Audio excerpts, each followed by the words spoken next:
Hey everyone, how's it going? Forrest here, again with another installment of my complete analysis of all of J.S. Bach's chorale harmonizations. Today we're looking at Der Tag, der ist so freudenreich, which translates to, Oh hail, this brightest day of days.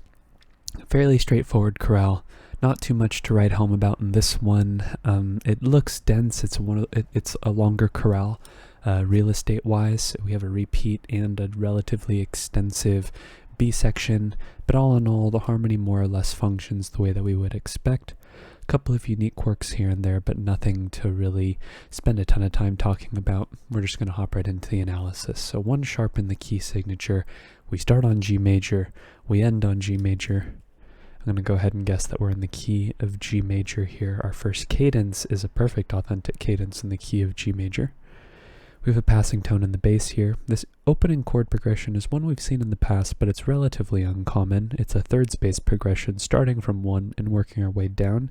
E, B, E, and G is E minor, which is our 6th chord, passing 7th in the bass. C, C, E, and G is our 4 chord, C major, with another passing 7th in the bass. And then if we were to continue this third space progression, we could even say that this chord here on beat 3 is a 2 chord. But I'm inclined to believe that the third space progression is breaking here because, as is often the case with 2 chords, they're often seen in conjunction with 7 chords where one of the voices is differentiated by a step, and that's the difference that makes it's the change that makes the difference between the 2 chords. We have A, C, and E versus F sharp, A, and C. And following a 4 chord, I think it makes more sense for this to be a 7-6 chord. Of course, 2 or even 2 and a subdivided 7 are both valid analyses, but I think the implied chord progression is 4 going to 7. And we would expect that to go to 1, but we don't exactly go to 1 per se. We have G, D, G, and B, which is a tonic triad, but this F natural here, we talked about it in yesterday's chorale. This is implying that the chord is actually not functioning like our tonic. This is actually a secondary dominant 5 of 4. The tonic also happens to be the dominant of 4, but in major keys, because the quality of the tonic is already major, it takes additional context in the form of the flat 7 to recontextualize the tonic as a secondary dominant.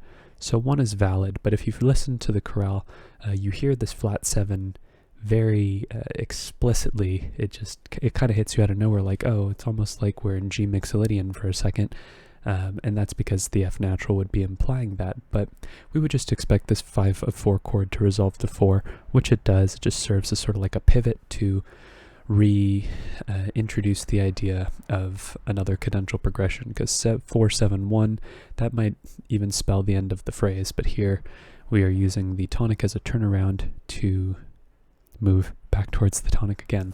So after our 5 of 4 chord, we have C, E, G, and C.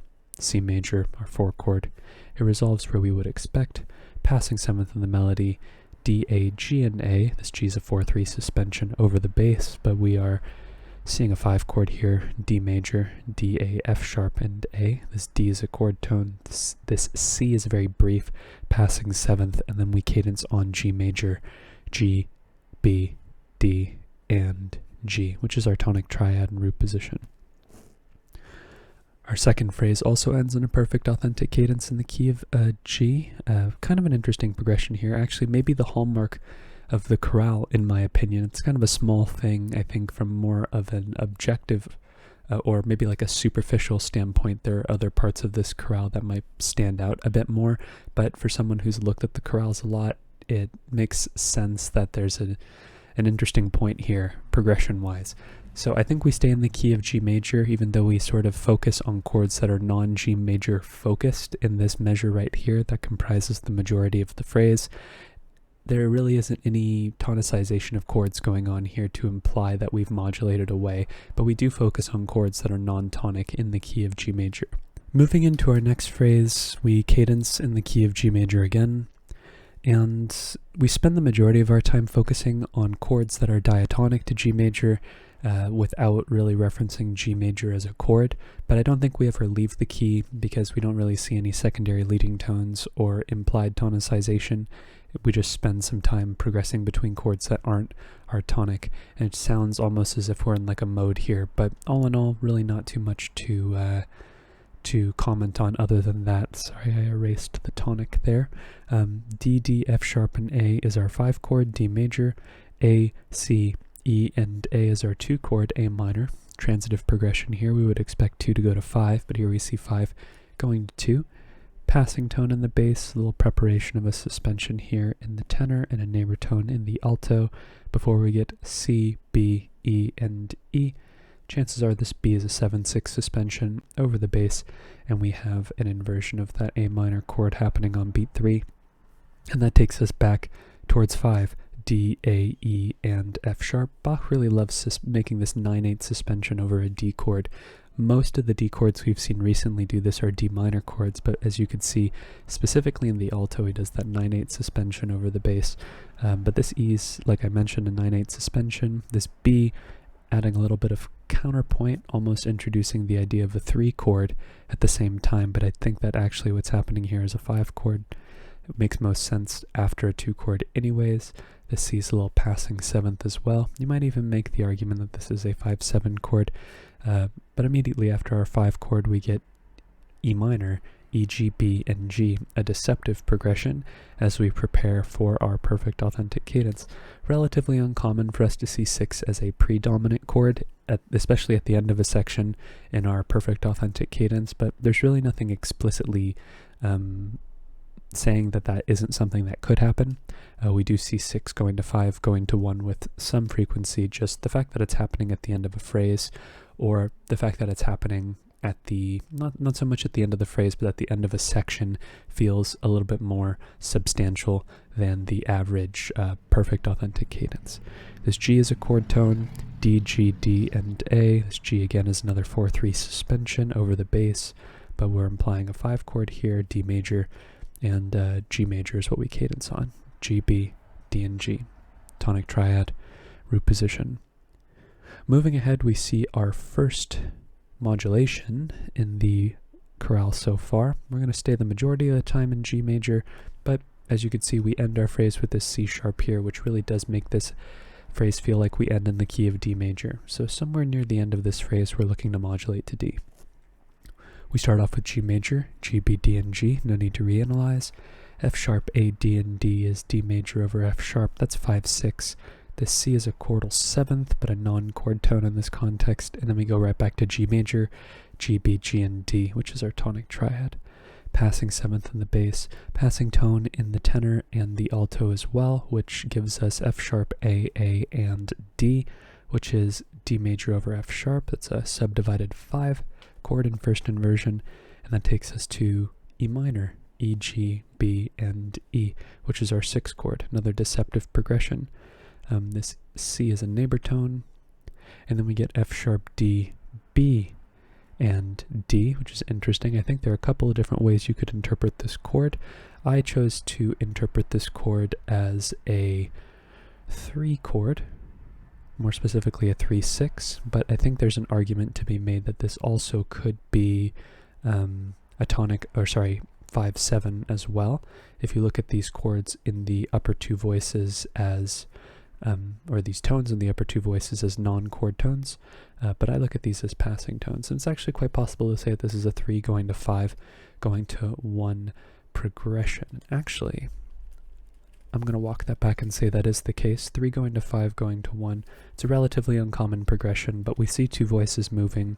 We've seen a subdivided chord progression with 3 voices, and I think 2 voices really is like the minimum number of voices to imply a chord progression, just based on the way that the texture sounds when it's happening over that.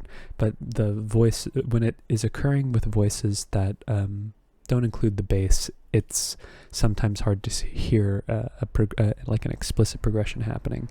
But this does resolve to 1, G, D, G, and B, and we're in the midst of a modulation zone here. It's very possible we could have called this 5/7, and we could have said that that 5/7 was, 5/7 of 4 in the key of D major, and say that this G was already in the key of D major. I don't really think that that's super likely. I think this G major is going to be our gateway to the key of D major.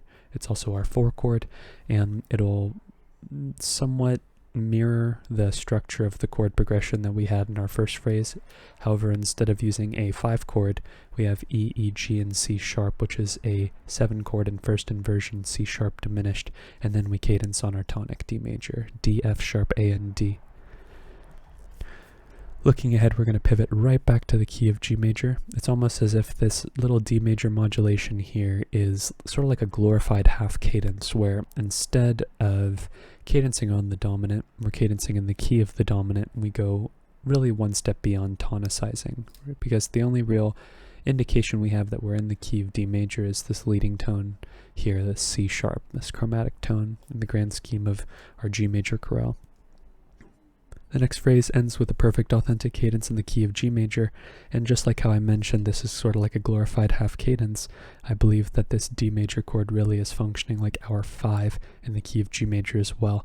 But actually, now that I see that, I'm going to walk that back and say that this is not quite yet the point that we modulate, but rather F sharp, D, A, and D is taking our tonic triad D major and inverting it, and this is where we modulate. Really no reason to suggest that we've modulated already just to hear the same chord revoiced on the next beat. If there's really no reason for you to say that a modulation has happened at the beginning of the zone, I tend to err on the side of modulating as late as possible. At least that's what I'm trying to do to be consistent across my analyses, unless there's really a compelling reason to say that the modulation started before that point. But here, this is what it feels like to me. We also have passing 7th in the tenor before we get to G major, G, B, G, and D, which is our tonic triad. Passing tones in the lower voices here, B, D, G, and D, which is our tonic triad again in first inversion. And then 2 chord tones here, G and B, happening in the lower voices, which is very briefly taking our chord back to root position before we get C major, C, C, G, and E, which is our 4 chord in root position. A little passing tone in the tenor here before we get F sharp, A, and D. It's D major in first inversion, 5, 6, and this D is a chord tone, this C natural is a passing 7th, and now we're closing in on our cadence, G, D, A, and B. We know our tonics being implied here. This A is a 9/8 suspension over the bass. D, D, G, and A, another suspension here. This time it's a 4/3. Now this is a pattern that Bach uses a ton, where a 9/8 suspension turns into a 4/3 suspension, if not in the same voice and another voice. But we know that D major is being implied here. We've seen this in the past in this particular chorale. D major is D, D, F sharp, and A. Little delayed passing 7th here in the tenor before we cadence on G major, G, B, D, and G. Tonic triad, root position. Alright, we're moving back to the key of D major for the next phrase, perfect authentic cadence at the end of it, and we're modulating a little bit earlier than last time. Still going to stay in G major for a couple of beats though. C, G, C, and E is C major, which is our 4 chord. Passing 7th in the bass, A, C, and F sharp. That's F sharp diminished over A, 7, 6, and then we get B, D, D, and G, which is our tonic triad in first inversion. And coincidentally, because we're seeing C sharp on the next beat, this seems like a logical place to mark our modulation as well, where G major is now our 4 chord. It's also the chord that we used to modulate to D major last time as well. I don't think there's too much to read into that, but it's just a coincidence that I noticed. Afterwards we get C sharp, G, B, and E, which is C sharp minor 7 flat 5, and root position, so 4 going to 7. That's a normative progression. We just saw it twice in a row. This F sharp is a non-chord tone. This A is a non-chord tone before we get D, F sharp, A, and D, which is our tonic triad in the key of D major, because we're in D major now. A little neighbor tone in the alto before we get A, E, A, and C sharp. That's our 5 chord, A major. Little double, we have like a passing tone that turns into a neighbor tone here. The G is a chordal 7th, but the F sharp is a non-chord tone. And then we cadence on D major, D, F sharp, A, and D, which is our tonic triad in the key of D major. Next phrase is pretty much a repeat of the first phrase that we saw. It's in the key of G major. We cadence perfectly authentic.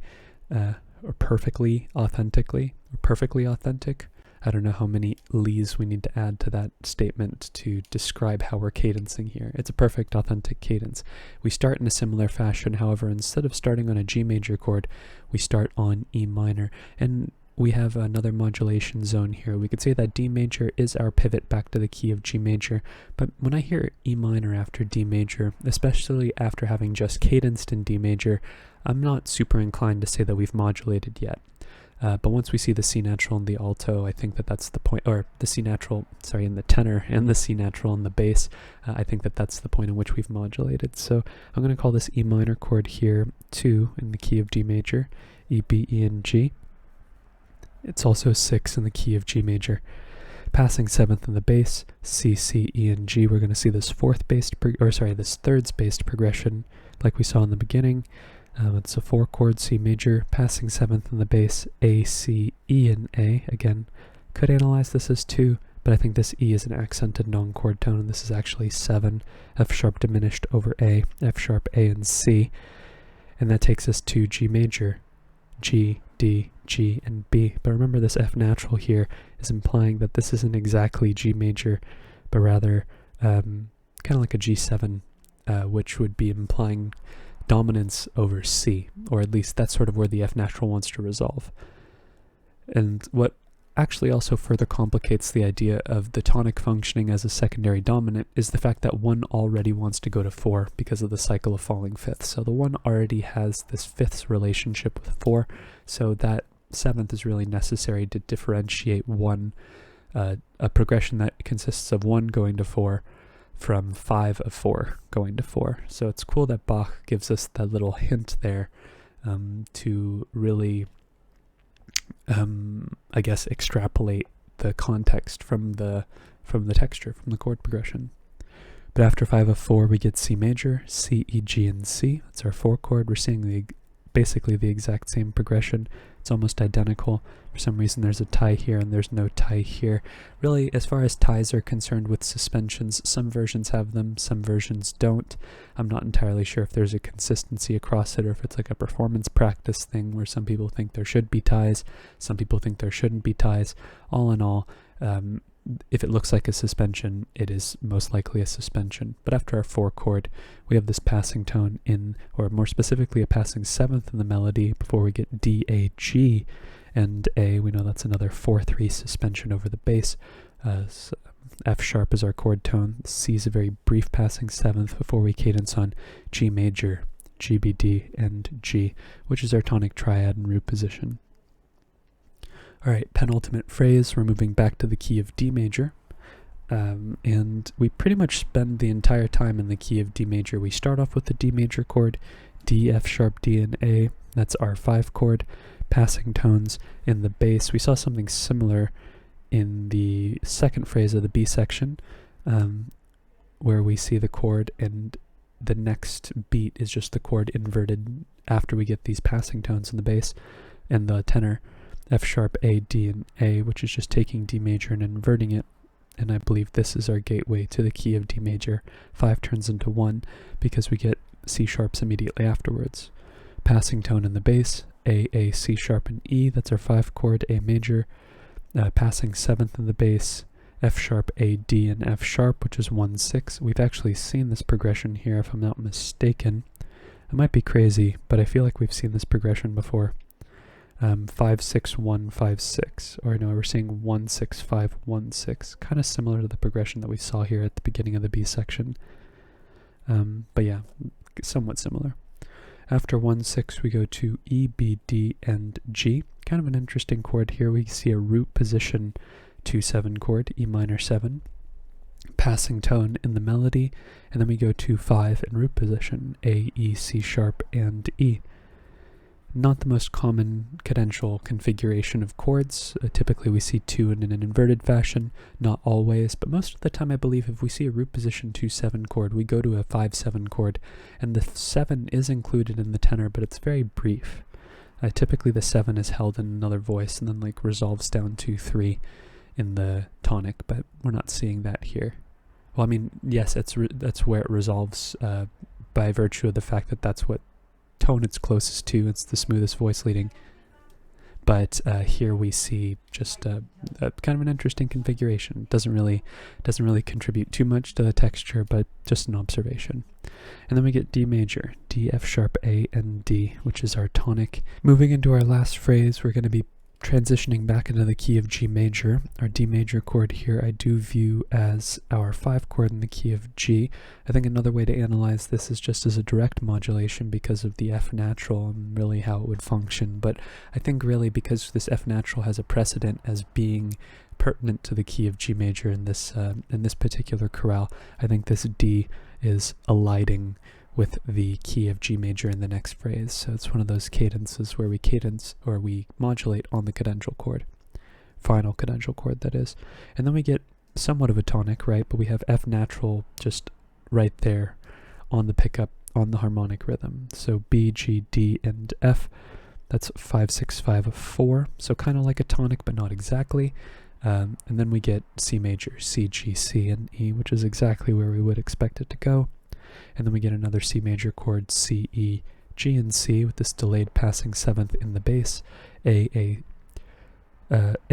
C, and E. Kind of an interesting progression, 4 going to 2. Bach has been doing a lot of third space progressions in this particular chorale, namely at the beginning, but we've seen them throughout. It's kind of interesting when we see them, but all in all, not too uncommon in Bach, it seems. It's like, objectively speaking, they're the least common chord progressions. Like for every one of these progressions, there's like a dozen chord progressions that are normative, which are either adjacent or a fifth away, or a fourth away, I guess, depending on which way you look at it. But when we see a third space progression, it's always interesting because chords that are a third away from one another typically share a function, and when they share a function, it's not the most exciting chord progression. I might even argue it's not even really a chord progression, just because you're only introducing one new note to the texture when they are a third away from one another. Notice how Bach leaps in pretty much every single one of the voices, I would imagine, to compensate for this. But all in all, after our 2 chord, we would expect Bach to get ready for a cadence of some sort. Sorry, my pencil lead is, there we go, was bothering me there. After our 2 chord, we would expect some type of 5 chord, and we do D, A, D, and F sharp. That's D major in root position, passing 7th in the bass, and we would expect that to go to 1-6, or not specifically 1-6, we would expect that to go to some type of 1 chord, or maybe even a 6 chord in the context that we saw it before, using 5 as sort of a pivot to turn around and then go back to the tonic. But here we see B, G, D, and G, which is a 1-6 chord, and this G right here is a chord tone, so we don't need to mark it. D, F sharp, D, and A is our 5 chord, D major, little delayed passing 7th here before our final perfect authentic cadence, ending on G major, G, G, B, and G. 3 roots and 1 third spelling, which is always interesting when we see those. And that's today's chorale. I wanted to wait until the end to see if anyone noticed the interesting thing about the form of this chorale. And if you are ahead of me, give yourself a pat on the back. This chorale only has perfect authentic cadences. And if you know about cadences, typically speaking, when you hear different cadences juxtaposed with one another, typically it creates some type of grammatical layout between the phrasing. It creates like a narrative that has grammar and structure to it. So typically we see things like perfect, imperfect authentic cadence, then perfect authentic cadence, or half cadence, then perfect authentic cadence. And Bach scaffolds the cadences like that because it naturally creates a sense of progression. But when we have perfect authentic cadence followed by perfect authentic cadence followed by perfect authentic cadence, it makes you wonder, because the phrases tend to feel like simple sentences, like you have a complete idea followed by another complete idea followed by another complete idea, as opposed to the ideas blending together. However, there is a grain of salt here, because many of the perfect authentic cadences are in the key of D major, and these perfect authentic cadences, there isn't a phrase that spends the entire time in the key of D. that also stays in the key of D considerably into the next phrase. So really, these cadences are perfect authentic cadences, it's true, but they're really just one step beyond functioning like a half cadence. So yes, we have a chorale here with only perfect authentic cadences, but really most of, if not all of the cadences in the key of D major are sort of functioning like half cadences, in the sense that, you know, here we see it quite literally where D turns into 5, but if it's not that D turning into 5, we see 5 not too long after. Of course, this isn't always the case, right? We have this interesting phrase here where we immediately reintroduce G via the phrase at the beginning of the chorale. But all in all, we see that, you know, G and D, they're closely related, and it's just a lot of oscillation between the tonic and the dominant, and the key choice is what creates the staggering of the form, and the ideas being somewhat grammatically related to one another to create more complex sentences rather than simple sentences. But other than that, I'd say the most interesting part of this chorale is probably the use of 5 of 4, right? We have direct resolutions of 7 going to our tonic, which is really actually functioning as 5 of 4. So it's interesting to see Bach do that. He does that quite regularly. It's not like super common, but he does it with some frequency. It's a convention that he uses where chords are dual functioned. It's like they're resolving from the chord on the previous beat, but also looking forward to what the next chord could be. So sometimes we see 1, then we see 5 of 4, then we see 4. Sometimes we see a dominant going to 5 of 4, going to 4. So he skips out on a potential beat there. But all in all, that's pretty much everything about this chorale. Not too interesting from a harmonic perspective in comparison to yesterday's chorale, of course, which had, you know, pretty much straight up modality in it. It's hard to compare to that, and I don't expect to compare all chorales to that, because this chorale is very quaint, and we saw some good harmonic diversity here, but it was a bit of a marathon in terms of the content, and I think that that's where the intrigue came from. When there's more chords on the page, there's statistically more likelihood for there to be deviation and interesting differences from the norm. If you're interested in following me along on the journey to analyze all of Bach's chorale harmonizations, feel free to subscribe to the channel. You can hit the notification icon as well to be notified of my daily upload, and like the video if you enjoyed the content. Thank you so much for watching the video and supporting my channel by doing so. I look forward to tomorrow's analysis, and I hope you take care.